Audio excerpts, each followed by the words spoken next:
All right. I got a bunch of people coming in asking questions about the project because they missed school for one reason or another. No big deal. I thought the best way to kind of help you out with it would be just to do a little video and let you know kind of where you should be at the end of the class or being getting close there, or at least start stepping through some of the steps. One of the students in the other class is up to this spot, and he's kind of on schedule, I suppose. You can decide whether what you see is the way you want to make yours, if you want to make it better or worse or whatever. But everything that's on that you see right now is what's required before you actually go cutting out your cross sections, okay, or making the 3D shape. Okay, I'm just going to step you through each part. So the first thing that you should start working on is whatever you want your shape to look at. Somehow get it onto a grid. Okay, most people are using Desmos for this, like this person did. So a couple of things to make sure that you're aware of. These are important. It'll save you a lot of time if you kind of listen to this next part. Okay, this is set up in, so each one of these little blocks is two. It's really important that you realize that the scope of your shape is dependent upon the thickness of the material that you're cutting. The thickness of the material is 0.5 centimeters. Okay, so meaning that if you line up your shape along the x-axis here, okay, so Drew's is anywhere in between. So let's see, this is minus 10, minus 12, minus 14 to here. And he could come all the way up to, let's make it nice and a round number. This is going to be 2, 4, 6. All right. So if he's in between here and here, he's got 20 units. All right. Which means if your material is 0.5 thick, he's going to have 40 slices, which is about right. Along the x-axis, it's important that you realize like you won't be able to probably cut close to points, right? Like it's just impossible to do. So either start a little bit out this way for when you figure out how long your size is going to be. But Drew's is 40 in between here and here, 20 in between here and here, 40 slices. That means that his actual shape is going to be this long. Okay, so 20 centimeters, right? Doesn't take rocket science to figure that out. Okay, I gotta zoom down here a little bit, but that's how long it's going to be. So it's going to fit on his page like that. Okay. So you guys got to look at the same. You know what I mean? You can't have it any less than 15 end to end. Okay, that would give you 30 slices. Some people are getting in trouble because they're going 15 centimeters in between the very ends of their point. Like they would start it here and then go to here. But then they're realizing that they're not going to be able to actually cut those first two slices here. So it's better to kind of make sure that you have at least 2 or 3 centimeters this way before. So here he does. Here, at this spot right here, there's going to be 4 centimeters from here to here, and that's fine. So that means the smallest shape would be a diameter of 4 centimeters, which is easy to cut. Okay. So it would be best if he started counting from here out this direction, out to wherever. I think we said we're going to go 6 here. So that means he'd get 18, 36 slices. Perfect. Okay. There also are a few people who are, so just make sure that it fits, like it's going to be a decent shape. Okay. So the way he's got it set out, if he starts here, it would be about, this thick at the least. And then once he gets out to this spot, okay, there's a distance of 8 there. So that's going to kind of be the biggest that his slice is going to get. And it's going to be, like we said, about 18 long, which works good for what we're putting on the page. Okay.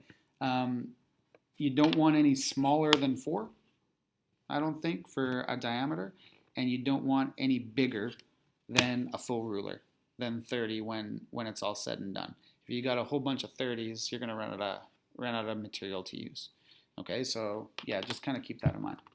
Okay, after you get this set out and you got the shape that you want and you know that it's going to fit, okay, what you should do is find out what the volume of that is going to be.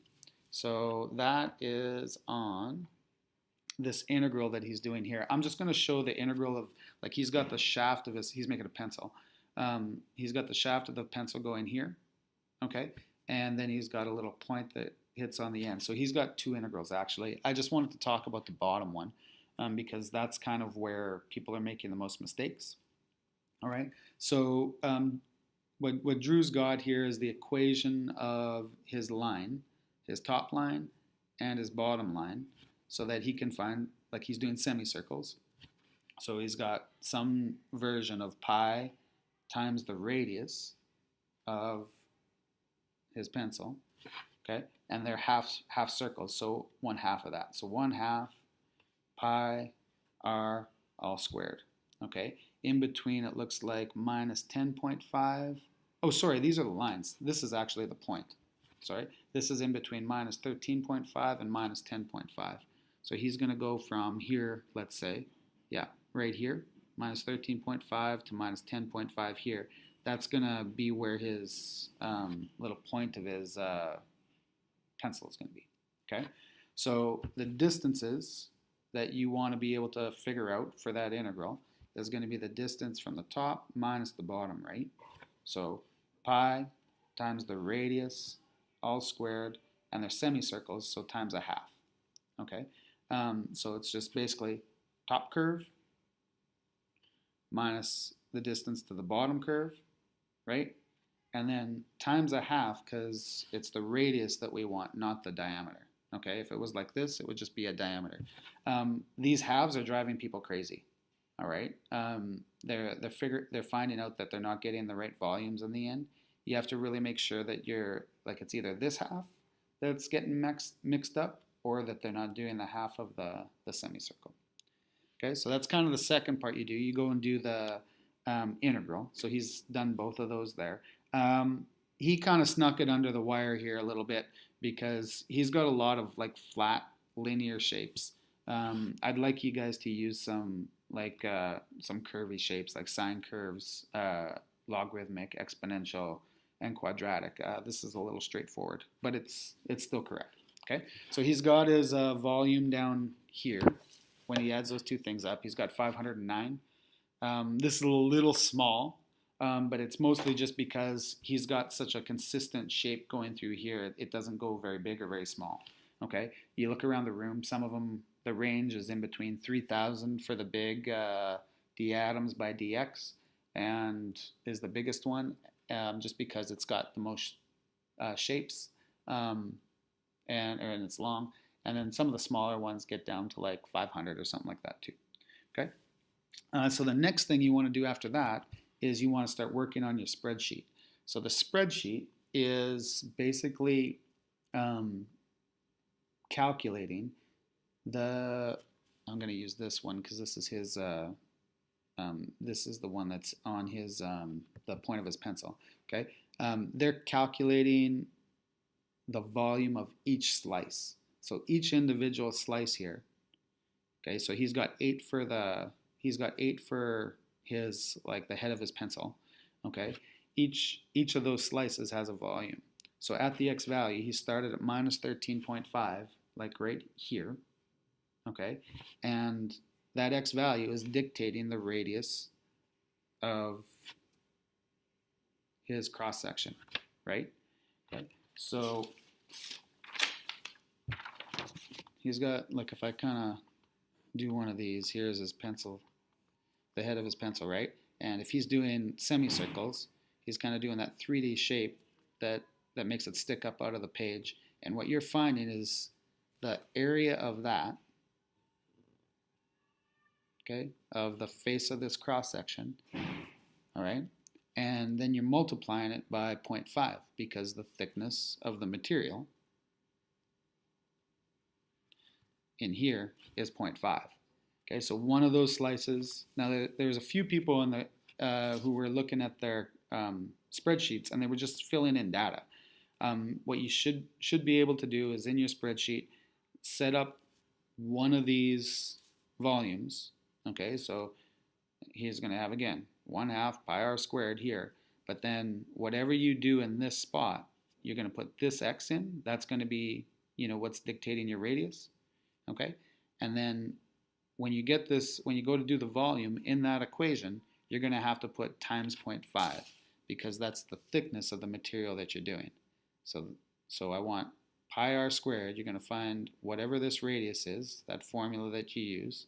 Okay, the x that goes in, that's going to dictate how far this is going to be the cell that you put into the formula. And then if you get one of these done and you do it properly so that you're putting the cell into the formula, you should be able to just drag it down and it gives you all the volumes. Okay, so yeah, that's pretty much it for that. Okay, so I got this all set out. His was really simple here, and this is kind of why I want you to stay away from using straight lines, is because every one of his volumes for these is exactly the same. There's no variation at all, right? But long story short, he's got, in the end, 480 for the shaft of his pencil and 35 for the tip of his pencil, giving him a grand total of about 515, okay? And looky here.